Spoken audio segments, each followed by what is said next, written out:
Tim Komisi Pemberantasan Korupsi KPK mengakui sempat melihat kerangkeng di rumah Bupati Langkat terbit rencana perangin-angin saat melakukan operasi tangkap tangan OTT. Penyidik KPK menemukan ruangan sebanyak 2 ruangan yang terlihat seperti ruang perkerangkengan di area dalam pagar rumah Bupati Langkat.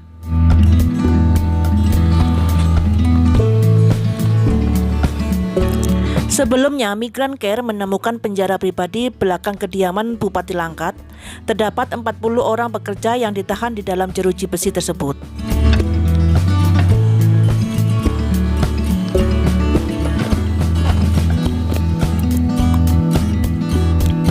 Menurut temuan Migran Care, para pekerja diduga tidak mendapatkan perlakuan baik seperti tidak mendapat makanan layak saji,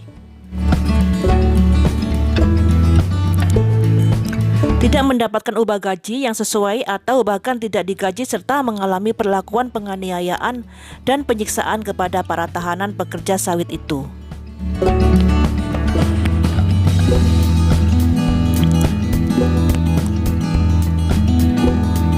Kesaksian dari keluarga warga binaan, dia menyatakan suaminya bekerja sebagai pedagang dan keterlibatannya sebagai pecandu narkoba terjadi sejak beberapa tahun lalu. Banyak yang sembuh dari situ, kata perempuan asal desa Raja Tengah, Kecamatan Kuala, Kabupaten Langkat. Saat ini akan saya bahas tentang berita yang sedang viral, yaitu Bupati yang sudah dinonaktifkan, Bupati Langkat terbit rencana perangin-angin, di mana dalam OTT di rumahnya ada diketahui sebuah kerangkeng, ya, ada 2 kerangkeng di area rumahnya yang diperuntukkan untuk konon katanya untuk rehabilitasi narkoba. Penghuninya berpuluh-puluh dan penghuninya ini dipekerjakan di kebun kelapa sawitnya. Hampir 10 jam bekerjanya, kemudian tidak digaji, hanya diberi makan 2 kali dan juga mengalami tindak kekerasan. Apakah ini perbudakan modern atau memang ini sebagai wacana niat baiknya untuk merehabilitasi warganya? Malah mereka dipekerjakan di ladang sawitnya selama 10 jam. Kemudian ketika mereka balik ke tempatnya, ke kerangkengnya, mereka akan dikunci, digembok, dan mereka tidak bisa pergi kemana-mana. Apakah hal ini yang dinamakan rehabilitasi narkoba? Tapi semuanya itu masih diselidiki oleh pihak yang berwajib.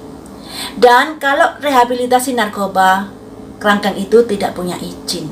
Padahal kerangkeng itu sudah berdiri selama 10 tahun. Lama sekali.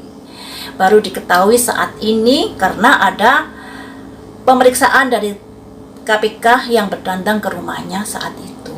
Mereka diperas tenaganya, bekerja hampir 10 jam dan tidak diberi gaji. Naif sekali kalau menurut saya. Mari kita ungkap di sini bagaimanakah menurut semesta apa yang sudah dilakukan Bupati nonaktif terbit rencana perangin-angin ini. Apakah layak atau tidak? Ini ada 2 sisi pandangan, guys. Dari keluarga yang saya lihat di televisi, keluarga ingin kalau tempat rehabilitasi ini tetap dibuka karena dia tidak mempunyai uang berlebih untuk merehabilitasi anggota keluarganya. Ya memang kita juga tahu kalau rehabilitasi yang sesungguhnya pasti biayanya mahal. Rakyat jelata, rakyat miskin tidak mampu untuk membayarnya. Makanya ada ibu-ibu yang saya lihat di televisi itu memberi pernyataan kalau dia ingin rehabilitasi itu tetap dibuka, diperuntukkan untuk keluarga yang kurang mampu, yang anggota keluarganya terkena narkoba. Tapi ya gitu tadi, penjara itu tidak memiliki izin sekalipun sudah berdiri selama 10 tahun. Penghuninya ini malah dipekerjakan 10 jam, tidak digaji, diberi makan 2 kali yang gak layak, kemudian juga mengalami penyiksaan fisik dan tidak memiliki akses keluar. Nah, mari kita ungkap di sini kalau menurut semesta bagaimanakah nasihatnya dalam hal ini.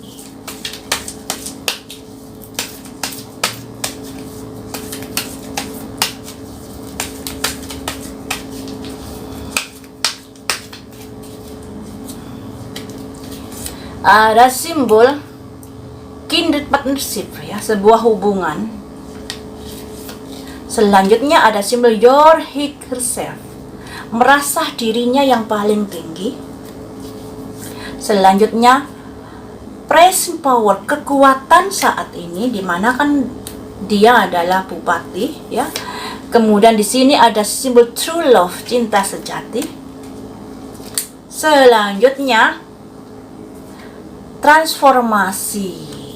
Jadi seperti ini guys. Kalau dari 5 kartu ini, awalnya ada niatan untuk apa ya? Di sini ada simbol kindred partnership yang artinya hubungan yang timbal balik ya.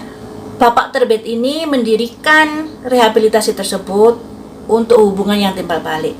Dia merasa sudah memberikan tempat kepada orang-orang tersebut, juga memberi makan, makanya dia juga ingin mendapatkan sebuah keuntungan, yaitu dengan mempekerjakan di ladang sawitnya. Awalnya kejadian seperti ini.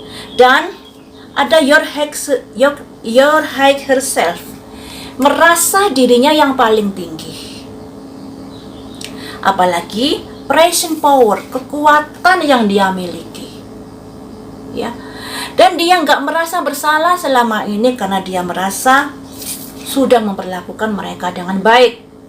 Ada simbol true love, nggak ada rasa kalau sudah memperlakukan mereka seperti itu. Karena itu tadi, merasa dirinya yang paling tinggi, merasa dirinya yang paling berkuasa ya. Awalnya seperti itu, awalnya mendirikan untuk sebuah hubungan yang timbal balik. Kemudian karena mungkin kondisi yang membuat dia mengalami perubahan, transformasi. Ada perubahan dari niat yang tadinya ingin membantu karena prihatin dengan kondisi rakyatnya yang kurang mampu untuk ditempatkan di rehabilitasi secara resmi karena biayanya banyak. Makanya dia menjalin sebuah kerjasama di sini agar ada simbol true love juga loh ya. Awalnya niatannya baik, tetapi pada akhirnya mengalami sebuah perubahan. Nah, kartu ini menceritakan gimana awalnya dia membuat kerangkeng tersebut. Intinya ingin menolong tadinya seperti itu, karena ada simbol true love. Tapi seiring perjalanan waktu, terjadilah perubahan, transformasi.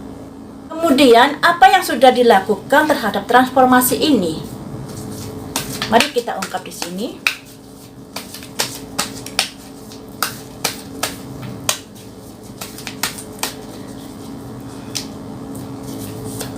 Ada simbol stuck energi, energi yang terkurung. Kemudian di sini ada simbol intuisi dan manifestasi, intuisi petunjuk yang ingin diwujudkan, yang ada hubungannya dengan letting go, melepaskan, status quo, mempertahankan. Dan di sini ada simbol profesional asisten, pembantu. Memperkerjakan mereka sebagai pembantu. Jadi seperti ini, awalnya mendirikan itu tujuannya bagus. Karena di sini ada simbol true love, cinta sejati, juga ada hubungan kindred partnership, hubungan timbal balik, dan keinginan dia untuk menolong sesama. Awalnya seperti itu. Tapi seiring waktu terjadilah semacam perubahan dari niat baik menjadi salah kaprah ya. Karena adanya sesuatu hal tentunya. Di sini ada stuck energy, di mana dia energinya menjadi terkurung. Ini bisa diartikan pikiran-pikiran yang tadinya bagus menjadi kurang bagus, dan adanya petunjuk-petunjuk yang ingin diwujudkan di sini, dan dia melepaskan keinginan yang awalnya bagus itu, menjadikan mereka ini orang-orang yang harusnya direhabilitasi sesuai semestinya, pada akhirnya dijadikan pembantu profesional asisten ya. Jadi ada dua sisi di sini. Sisi positifnya saat dia pertama kali membuat kerangkeng tersebut. Namun seiring waktu ada perubahan, yang tadinya baik menjadi kurang baik, tentunya dikarenakan sesuatu hal, dan dia mempekerjakan para manusia-manusia yang di kerangkeng tersebut itu secara berlebihan kayaknya ya, 10 jam guys, 10 jam tidak digaji apa-apa, hanya diberi makan 2 kali dan makannya juga nggak layak, juga tidak bisa diberi akses keluar ya, dan mereka dijadikan pembantunya di sini, profesional asisten ya. Jadi seperti itu teman-teman, bagaimanapun harkat martabat manusia di mata Tuhan itu sama ya.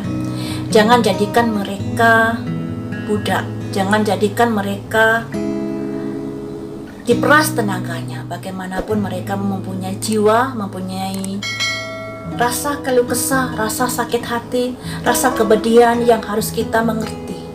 Dan hal itu kayaknya sudah berubah dari Pak Terbit ini. Awalnya niatannya bagus, seiring waktu terjadi perubahan dan berubah menjadi seperti itu. Nah, itu yang sangat disayangkan sekali ya. 10 tahun dia membangun dan tidak ada izinnya. Makanya itu guys, segala sesuatunya harus dibikin masak-masak. Kita sebagai manusia harus bisa menghargai sesama manusia. Manusia kan manusia sebagaimana layaknya ya. Kalau di sini tadi kayaknya tidak ada perlakuan yang layak yang diberikan Pak Terbit ini kepada orang-orang yang di kerangkeng itu. Sudah seharusnya direhabilitasi itu juga diperhatikan dengan kondisi kejiwaannya, pendidikan moralnya, pendidikan agamanya, sehingga dia bisa kembali lagi ke masyarakat menjadi orang baik dan tidak ketergantungan obat. Tapi yang kita lihat kenyataannya, mereka dipekerjakan 10 jam, kemudian pulang-pulang juga sudah capek. Nah, seperti ini layakkah dianggap sebagai tempat rehabilitasi narkoba? Atau lebih layaknya disebut sebagai perbudakan modern? Silakan berpendapat di kolom komentar. Baiklah teman-teman, lain waktu kita sambung lagi dengan ulasan yang lainnya. Terima kasih sudah setia menonton di channel saya.